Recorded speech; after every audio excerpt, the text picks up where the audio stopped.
So ngayon maglilipat kami ng mga kambing ng area para yung pakain sa mga buntis at may anak.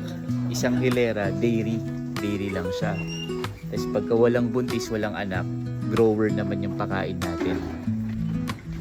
So ito, wala pang kasta. Ayan. Para madaling mabantayan kung ano yung may kasta at walang kasta. Walang kasta, walang kasta, walang kasta,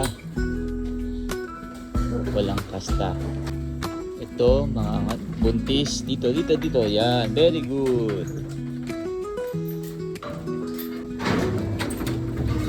Ayan na. Si Miss Africa. Miss Africa. So, dairy mula doon hanggang dito. Okay. So, ganyan sila pag bago yung kapitbahay nila. Ayan.